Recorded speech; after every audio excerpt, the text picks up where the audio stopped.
Hello student, narration সিরিজের আজকে আমাদের সেকেন্ড ক্লাস। ফার্স্ট ক্লাসে আমি তোমাদের কিছু টাস্ক দিয়েছিলাম। আজকে আমি এক্সপ্লেনেশন সহকারে সেগুলোর আনসার করে দেখাবো। ওকে, চলো শুরু করা যাক। এক নম্বরে ছিল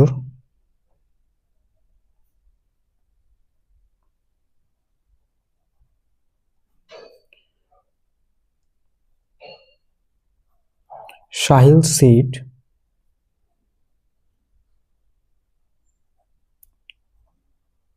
I had to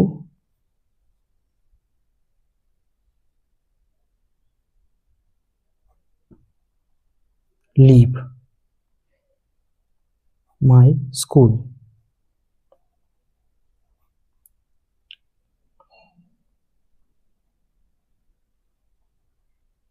because of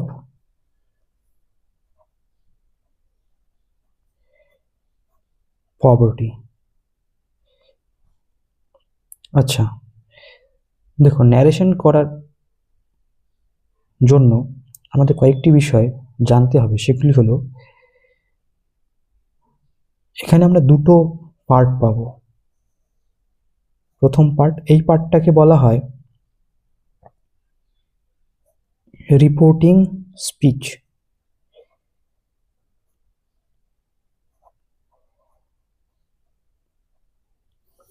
এবং এই যে সেকেন্ড পার্ট, এই পার্টটাকে বলা হয় রিপোর্টেড স্পিচ। ওকে,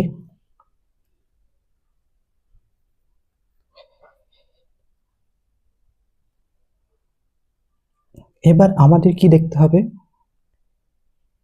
আমরা যদি প্রথমে রিপোর্টিং স্পিচ এই পার্টটা দেখি, এখানে আমাদের ভার্ব আইডেন্টিফাই করি। ভার্ব কোনটা? সাহিল হচ্ছে নাউন, তাহলে ভার্ব হলো আমাদের এটা। এবার একটা মজার বিষয়, এই রিপোর্টিং স্পিচে ভার্ব যদি পাস্ট টেন্সে থাকে, সেইড, এটা হচ্ছে সে, সেইড, সেইড, সে ভার্বের পাস্ট টেন্স। ওকে, রিপোর্টিং স্পিচে ভার্ব যদি পাস্ট টেন্সে থাকে তাহলে কোথায় আছে পাস্ট টেন্স? এটা ফার্স্ট, সেকেন্ড, থার্ড ফর্ম, যেমন এটা সেকেন্ড ফর্ম, পাস্ট টেন্স আছে। ওকে, এবার তোমরা বলতে পারো যে থার্ড ফর্মও তো হতে পারে, তাই না? তো আমি বলে দিচ্ছি কেন এটা থার্ড ফর্ম নয়। কারণ এখানে থার্ড ফর্ম হওয়ার জন্য আমাদের একটি হেল্পিং ভার্ব হ্যাভ অথবা হ্যাজ দরকার পড়বে, হ্যাভ, হ্যাজ অথবা হ্যাড। ওকে, যেহেতু এই তিনটের কোনোটাই নেই তাই এটা আমরা সেকেন্ড ফর্ম ধরবো। বোঝা গেল? আচ্ছা, এবার যদি রিপোর্টিং স্পিচের ভার্ব যদি পাস্ট টেন্সে থাকে, তবে তখন আমরা এই যে রিপোর্টেড স্পিচ, এই স্পিচে যে টেন্স থাকবে সেই টেন্সের আমরা পরিবর্তন করব। আদারওয়াইজ আমরা কিন্তু টেন্সের, যদি এখানে যদি ফার্স্ট ফর্ম থাকতো, অথবা আমরা যদি বলতাম যে ফিউচার টেন্সে আছে, যেমন উইলস সে অথবা সে যদি থাকতো, তাহলে কিন্তু আমরা এখানে টেন্সে কোনো পরিবর্তন করতাম না। মূল কথা হলো, রিপোর্টিং স্পিচে ভার্ব যদি প্রেজেন্ট টেন্স অথবা ফিউচার টেন্স থাকে, সেক্ষেত্রে কিন্তু আমরা রিপোর্টেড স্পিচের কোনো টেন্সের কোনো পরিবর্তন করব না। ওকে, আদারওয়াইজ যদি পাস্ট টেন্স থাকে তবেই আমরা রিপোর্টেড স্পিচের টেন্সের পরিবর্তন করব। যেহেতু পাস্ট টেন্স আছে সেক্ষেত্রে আমাদের এখানে টেন্সে পরিবর্তন করতে হবে। তাহলে এটার আনসার যদি আমরা করি কি হবে দেখো, সাহিল সেড। ওকে, এই কমা উঠে যাবে, উঠে গিয়ে একটি কি বসবে? দ্যাট। ওকে, তাহলে Sahil said that I had, আইটা কি হয়ে যাবে?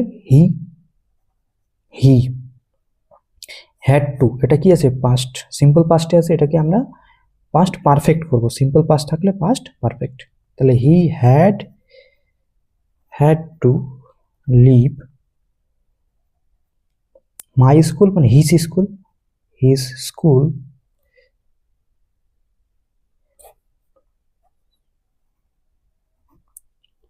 Because of poverty. এখন কিন্তু ইনভার্টেড কমা আর থাকবে না, সব উঠে যাবে। ওকে, এটি একটি অ্যাসার্টিভ সেন্টেন্স, বোঝা গেল?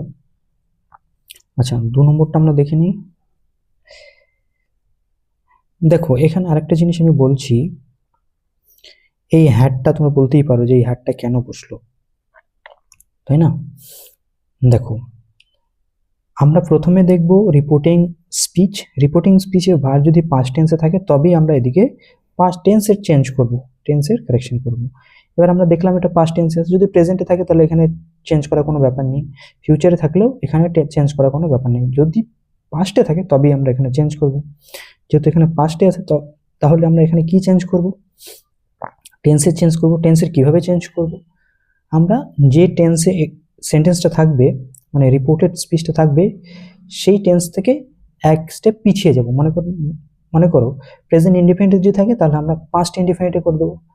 প্রেজেন্ট কন্টিনিউয়াস থাকলে পাস্ট কন্টিনিউয়াস, প্রেজেন্ট পারফেক্ট থাকলে পাস্ট পারফেক্ট। ওকে, ঠিক এভাবে আমরা মানে এক স্টেপ পিছিয়ে যাব। আচ্ছা, সেকেন্ড নাম্বারটা দেখো কি আছে, I said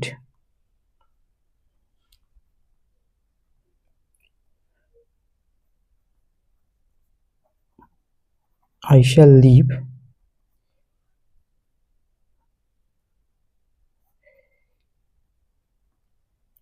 Chennai soon.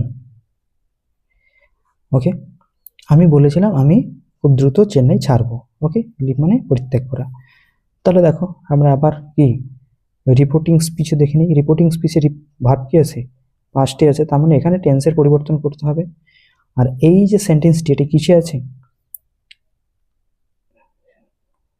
Future ইনডেফিনিটে আছে, শ্যাল লিভ।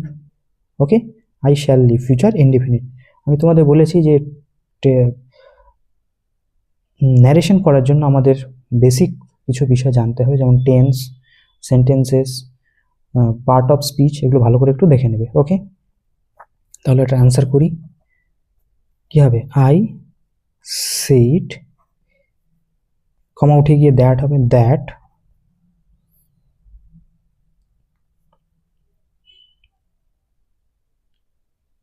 আই শ্যাল থাকলে শুড। ওকে, শ্যালের পাস্ট কি হবে? Should. I should leave Chennai soon. Okay, আচ্ছা 3 নম্বরটা দেখো কি আছে। 3 নম্বরে হি সেড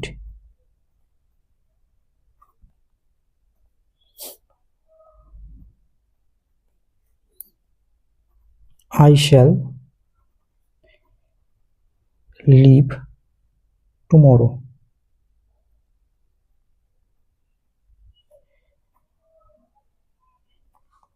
সে বলেছিল যে সে আগামীকাল চলে যাবে। ওকে, আচ্ছা তাহলে এখানে আমরা দেখে নিই রিপোর্টিং স্পিচে ভার্ব কিসে আছে? পাস্টে আছে, তার মানে এখানে আমাদের টেন্সের চেঞ্জ করতে হবে।